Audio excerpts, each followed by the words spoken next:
Olá, seja bem-vindo a mais um programa Talentos e Negócios, o nosso ponto de encontro de informação e inspiração. E hoje eu vou trazer um tema muito atual e até mesmo polêmico. A busca pela melhor versão de si mesmo levou muita gente às salas de cirurgia plástica durante a pandemia e fez com que a procura por procedimentos estéticos crescesse consideravelmente, mesmo num cenário onde a saúde vive um momento de fragilidade. Para falar sobre esse assunto e entender as circunstâncias e a visão médica dessa realidade, o meu entrevistado do programa de hoje é o cirurgião plástico Edelberto Gonçalves. A gente vai esclarecer bastante coisa desse tema aí que vem gerado tanta dúvida e tanta procura nesse momento aí de pandemia que a gente tem vivido desde o ano passado. Já para falar de saúde mental, o Dr. Fabrício Batista traz essa super informação no quadro Em Dia com a Saúde. Você já ouviu falar em transtorno de escoriação? Tudo isso a partir de agora. Vem comigo que o Talentos e Negócios está começando.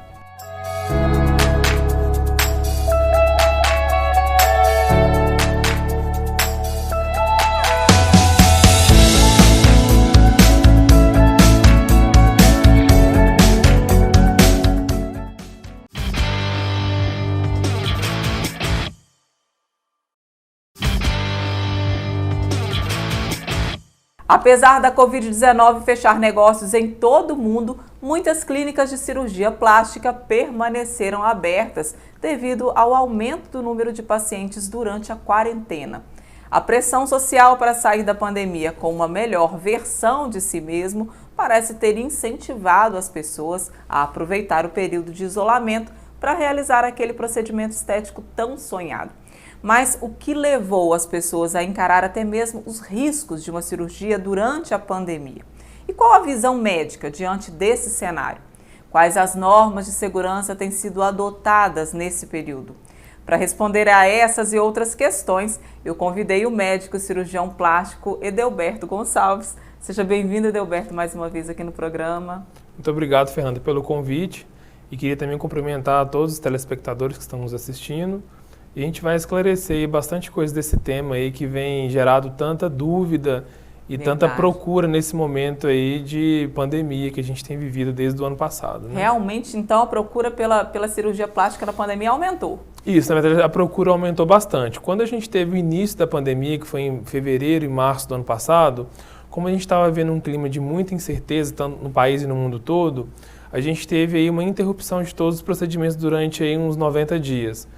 Então, quando já estava tudo um pouco mais esclarecido com relação à taxa de transmissão, ao isolamento social, e quando os hospitais voltaram a retornar a atividades com cirurgias eletivas sob autorização do CFM, do CRM, da Sociedade Brasileira de Cirurgia Plástica, então com isso a gente realmente teve uma procura muito aumentada depois da devida liberação dos procedimentos cirúrgicos. Então, a gente ficou aí março, abril, maio, junho, sem fazer nada, totalmente suspenso, observando o comportamento do vírus, a taxa de transmissão. E já de julho em diante, a gente teve já o retorno das atividades com as cirurgias eletivas. Quando vocês retornaram, quais foram as normas de segurança adotadas para evitar a proliferação do vírus? Então, quando a gente voltou aos atendimentos na clínica, a gente seguiu todas as medidas de orientações sanitárias, tanto do município como do estado. Então, a gente atendia no máximo 2 pacientes por vez dentro da clínica inteira. E a gente estava usando até propé na clínica no início, propé, máscara, álcool gel. E a gente já fazia uma seletiva durante o agendamento pelo WhatsApp. Qualquer paciente com sintoma respiratório, tosse, o parente, pessoas do convívio familiar com Covid não poderiam ir na consulta. E ao longo dos meses a gente foi tendo uma flexibilização de forma comparativa ao cenário da cidade e do estado, entendeu? E lá no hospital, quais são as medidas, assim, durante cirurgia, essas medidas de segurança? São as mesmas do consultório? Como que é? Na verdade o que tem seguinte, de diferente? Quando a gente voltou às cirurgias plásticas em julho, a gente tinha uma orientação do CFM de fazer o teste rápido em todo e qualquer paciente que fosse submeter a uma cirurgia eletiva, seja ela plástica ou não. Só que ao longo dos meses a gente observou através de estudos que esse teste rápido estava tendo muitos falsos positivos e negativos. Então, às vezes a pessoa não tinha sintoma nenhum e estava com Covid. Às vezes as pessoas não estavam com Covid e tinham uma tosse. Então, hoje, para a gente fazer uma triagem mais justa com relação à programação de uma cirurgia, a gente vai muito mais pela sintomatologia do que de qualquer teste. Então, às vezes a pessoa faz um teste rápido hoje, opera e daqui a 5 dias pega o vírus. Então, a gente faz uma triagem muito mais clínica do que laboratorial. Então, se o paciente vai fazer uma cirurgia, seja ela plástica ou não, o ideal é você observar os sintomas. Se está com tosse, algum sintoma sugestivo de Covid-19. Porque com o passar do tempo, aquele vírus que antes estava restrito talvez a capitais, aqui em Caratinga custou ter um caso positivo. Demorou bem. Então, o vírus estava circulando em alguns nichos. Hoje a gente fala que o vírus ele é comunitário. Então, as pessoas podem contrair o vírus em qualquer lugar, na rua, em casa, no carro, no supermercado. Então, como a taxa de transmissibilidade foi muito alta, então agora o vírus ele circula em qualquer ambiente. Então, a gente não tem como fazer um rastreio laboratorial de uma circunstância que já está totalmente disseminada. Certo. Então, hoje a gente já está até no caminho contrário, porque como muita gente pegou Covid, a taxa de imunização de rebanho que a gente fala foi muito alta e agora a gente tem uma outra taxa de imunização que é a taxa da vacinação. Então, como hoje a gente já tem uma taxa de imunidade mais alta da população, uma queda da transmissão, então a gente fica aí mais naquele contexto de observar sintomas ou não para programar uma cirurgia plástica.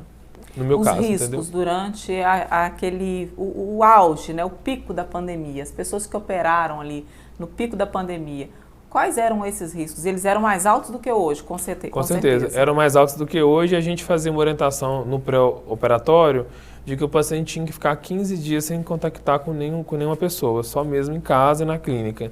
Então, com isso, a gente diminuía as chances de contato com alguém que possivelmente pudesse estar contaminado. E após a operação também?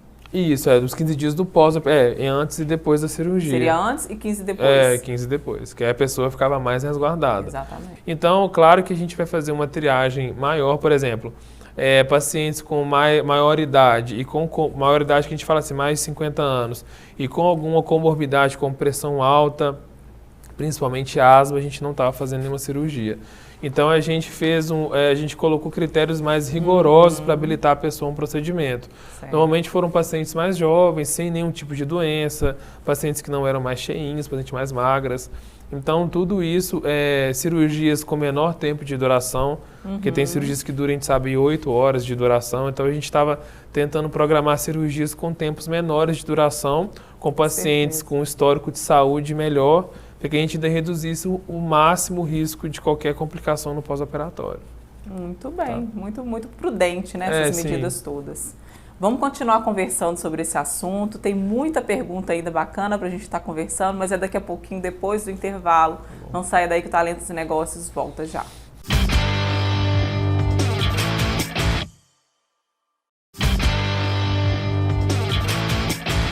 Muito bem, já estamos de volta com Talentos e Negócios. Hoje eu estou recebendo o cirurgião plástico Edelberto Gonçalves para falar sobre o aumento da procura por cirurgias plásticas durante a pandemia. Edelberto, quais fatores, na sua opinião, que influenciaram no aumento dessa demanda? Então, o aumento dessa demanda, na minha visão, foi devido à modificação da rotina de trabalho das pessoas. A gente observa hoje uma grande transformação na questão de reuniões. A gente tem muitas reuniões através de plataformas, reuniões online. E também, desde o início da pandemia, as pessoas começaram a canalizar o investimento que elas faziam em outras áreas, em procedimentos, como, por exemplo, a questão de vestuário, questão de viagens. A gente sabe que o pessoal gosta muito de viajar, a questão de eventos sociais. As pessoas acabaram guardando esse dinheiro e direcionando para outras áreas. Exatamente. Aí as duas áreas que teve mais crescimento foram as áreas de arquitetura e reforma de casa, que a pessoa ficava muito em casa, às vezes queria trocar uma mobília, trocar um móvel de lugar, pintar e tudo, e as questões de procedimentos estéticos. No início da pandemia, a gente teve um aumento grande de procura por botox e harmonização facial. São aqueles procedimentos minimamente invasivos que a pessoa faz, mas não precisa de internar em hospital. Porque no começo, como eu falei no primeiro bloco, a gente teve uma insegurança muito grande com relação a como indicar uma cirurgia, como triar o paciente que está apto a operar, como ficaria um ambiente hospitalar dentro de uma circunstância de uma pandemia. Então, no início, quando a gente voltou às atividades, a gente observou uma procura muito grande de procedimentos estéticos, sobretudo faciais, que a pessoa fazia na clínica e as pequenas cirurgias que a gente faz na clínica também. Edelberto, de acordo com o Google Brasil, o termo rinoplastia, que é a plástica, né, cirurgia no nariz, apresenta um crescimento de mais de 4.800% nas ferramentas de buscas do Google entre os meses de março e junho. Esses números não apenas indicam uma tendência de comportamento, como também abrem espaço para uma discussão sobre a autoimagem. Solucionar uma questão de autoestima que ficou ainda mais evidente durante o isolamento. Quando as pessoas se sentem mais bonitas, elas também tendem a ter menos depressão, que foi um grande problema também aí durante a quarentena. Você acredita que faz sentido essa teoria olhando por esse prisma? Faz sentido sim, porque a gente teve um aumento grande de depressão, transtorno de depressão, ansiedade e síndrome do pânico durante os meses do auge da pandemia, que coincidiu com a busca que você relatou do Google. Aqueles meses onde a gente teve aquele isolamento social bem restrito, que as pessoas ficaram muito em casa, sem trabalhar, sem gerir renda. Então a gente teve um aumento grande da questão da ansiedade e do reflexo do próprio corpo e da autoimagem.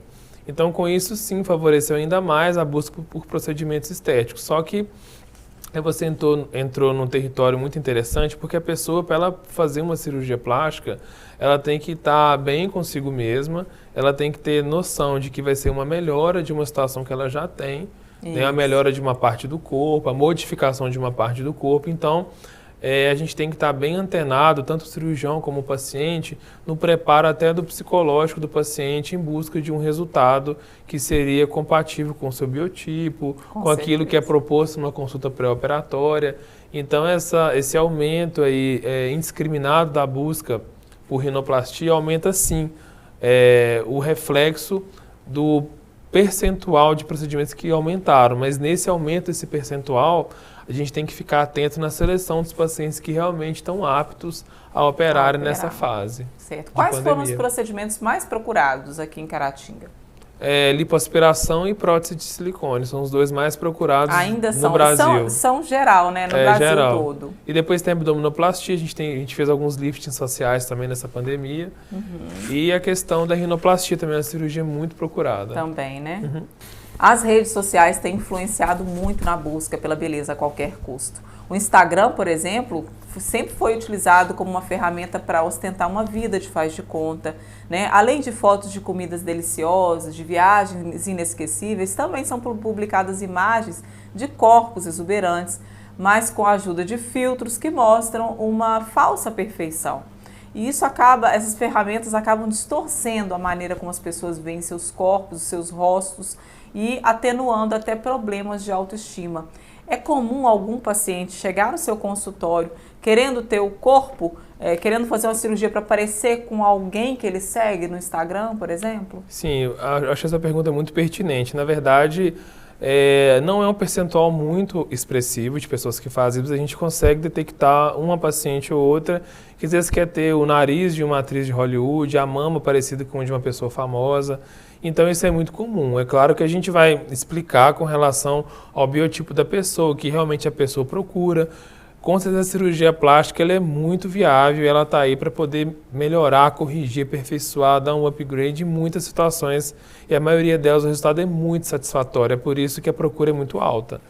Mas isso aí é uma situação que a gente tem que tomar muito cuidado, porque às vezes a busca incessante por um corpo perfeito pode gerar uma frustração na paciente. Isso que eu te porque a gente faz a proposta de um procedimento cirúrgico e a paciente às vezes não entende o que realmente vai ficar depois daquele procedimento nela. Porque ela tem aquela imagem de uma outra pessoa, né? E ela fantasia aquilo, ela imagina que no final vai ter aquele resultado e de repente quando ela vai ver o dela, ela se frustra. Exatamente. E tem uma modelo portuguesa, até postei isso no meu Instagram, o nome dela é Sara Sampaio. Ela fez a postagem de um vídeo sobre as posições que ela fica e as fotos que podem ser tiradas. Ela é super magra.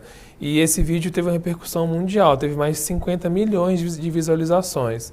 E nisso ela faz um alerta justamente por essa busca incessante por um corpo que às vezes nem se a paciente fosse o protótipo de beleza, que é o caso dela, que é alta, magra e o trabalho dela é com a imagem, às vezes não consegue chegar naquela perfeição que muitas pessoas pregam e almejam. Então, eu acho que para você fazer um procedimento cirúrgico estético, o mais importante é você escolher um bom profissional, escolher aquele profissional que você tem empatia e confiança, Com certeza. buscar por procedimentos semelhantes aos seus, que aquele profissional já fez, buscar por complicações de procedimentos semelhantes aos seus, para você saber também o que poderia dar errado e como seria a forma de corrigir isso depois.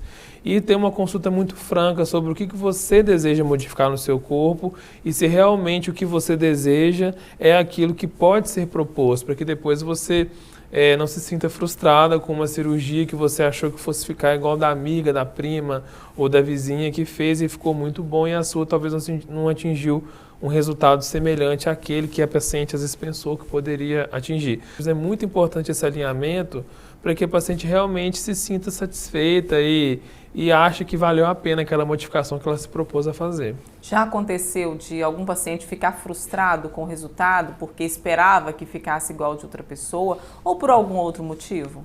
Sim, acontece. Foi até aquilo que a gente chegou a comentar antes da entrevista com relação ao pós-operatório bem seguido. Então, quando o paciente faz o procedimento cirúrgico, a gente tem a primeira limitação que são as cicatrizes. Tem paciente que às vezes tem um pouco de resistência de fazer uma cirurgia por conta da cicatriz. A gente não tem como garantir o aspecto final da cicatriz. Você vai ficar uma cicatriz fininha, você vai ficar uma cicatriz um pouco mais marcada. E a gente tem também a questão da alimentação. Tem pacientes às vezes que tinham um peso aumentado antes da cirurgia, vamos supor, 5, 7 quilos acima do habitual para uma plástica. Aí a pessoa vai, faz uma dieta, atividade física e emagrece, e faz a cirurgia. Só que dieta, atividade física nunca foi uma rotina habitual desse paciente. Então, às vezes a pessoa que malhou 3 meses para operar, depois ela não vai conseguir malhar 1 ano de seguida, ela vai parar de malhar. Então isso é muito importante porque às vezes a pessoa faz a cirurgia, fica muito bem, fica linda e logo depois de alguns meses não consegue controlar a alimentação, não consegue ir para a academia, aí com certeza o resultado se perde, porque a cirurgia plástica não promove emagrecimento e a gente costuma falar na consulta que a cirurgia plástica aí seria uma cereja do bolo em cima de uma paciente que já tem um peso habitual, já tem uma rotina de alimentação saudável, é uma paciente que na verdade a gente não pode ser tabagista, que a gente tem déficit de cicatrização, então assim, a gente tem que pegar aquela paciente apta tanto a parte física como a parte também psicológica para fazer um procedimento, para que a gente tenha aí uma margem menor de frustração, que foi aquilo que você perguntou. Muito bem. Delberto, esse bloco já está também chegando ao final. No próximo bloco, a gente vai encerrar a entrevista. Eu quero que você fale sobre as orientações, os cuidados para o pré e o pós-operatório, para evitar qualquer tipo de frustração e de complicações também, tá? A gente volta já já, não saia daí que Talentos e Negócios volta já.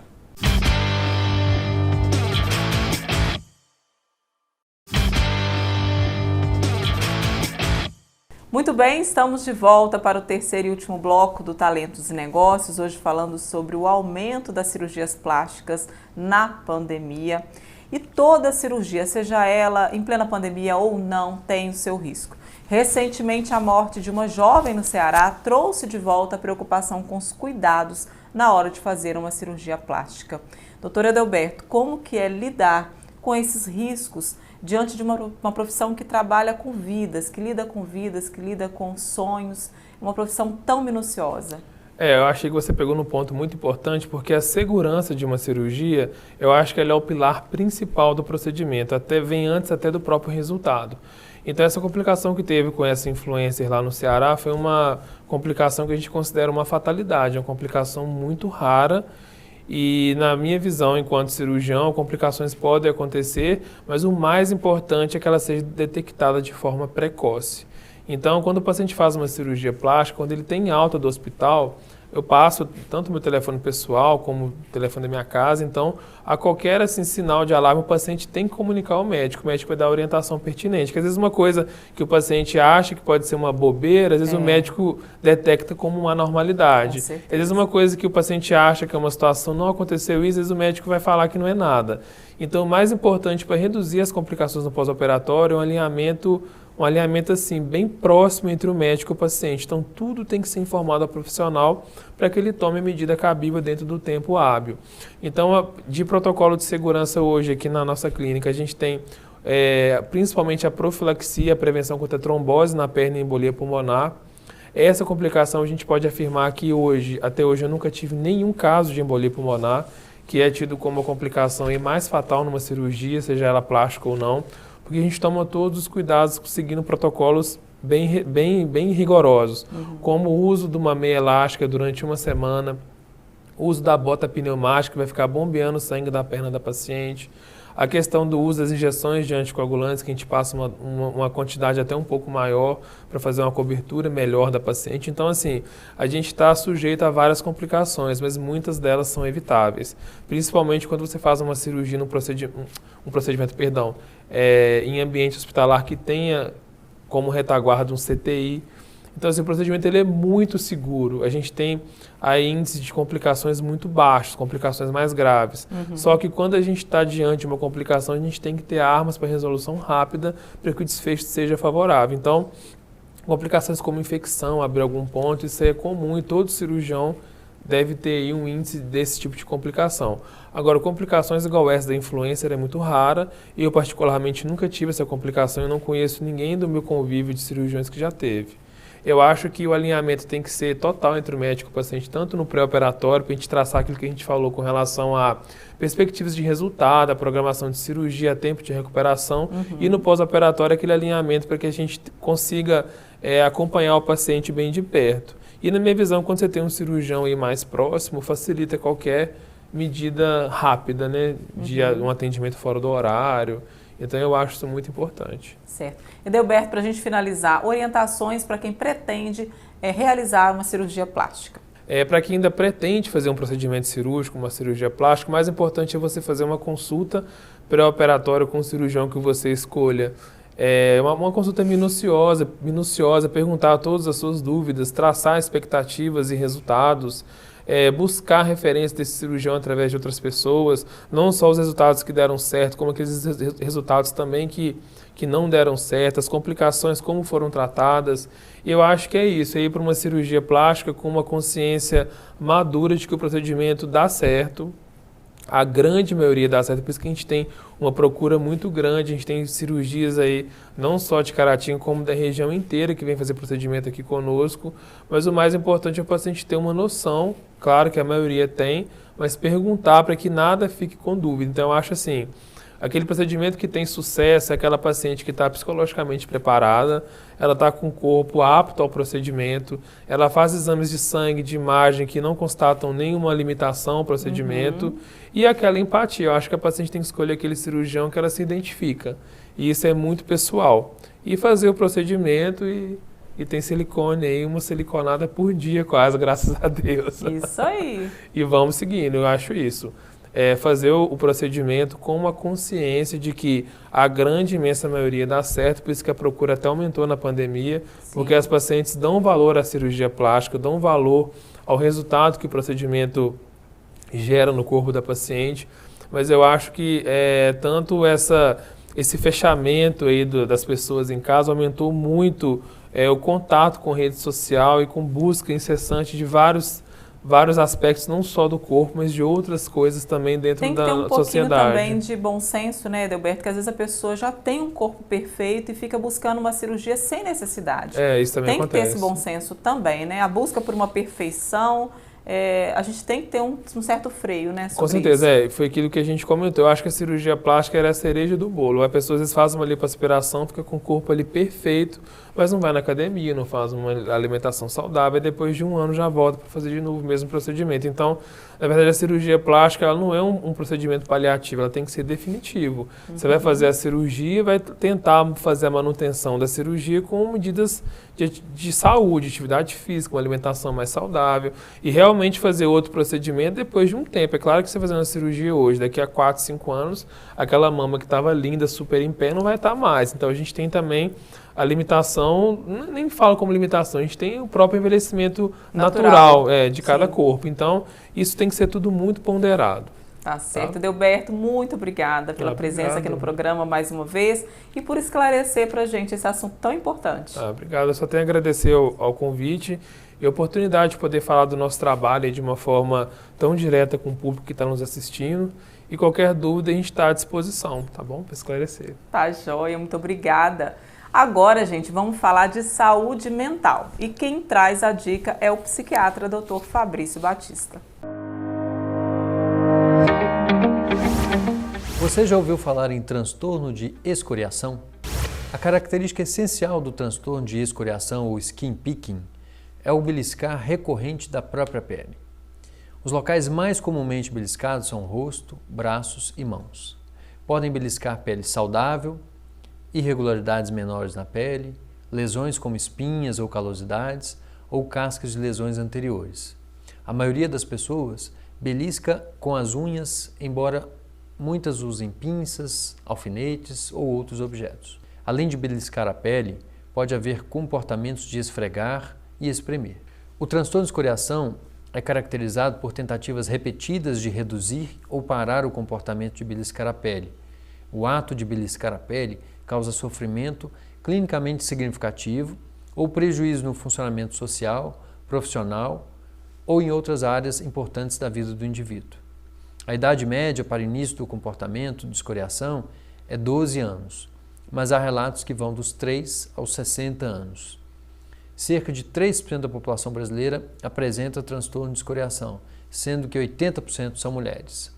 O quadro de transtorno de escoriação também é associado a um alto índice de comorbidades psiquiátricas, como transtornos de humor, ansiosos, alimentares, impulsivos, de uso de substâncias e de até ideação suicida. O diagnóstico é clínico, portanto, não são necessários exames laboratoriais ou de imagem. O tratamento deve ser feito junto ao médico psiquiatra, com o uso de medicações e com a psicoterapia. Se você se identificou com a maioria dos sinais e sintomas ou conhece alguém próximo com tais características, um psiquiatra deverá ser consultado para esclarecer as dúvidas, realizar o diagnóstico e, se necessário, iniciar algum tratamento. Bom, eu fico por aqui, espero que essa informação tenha sido útil. Um abraço e até a próxima.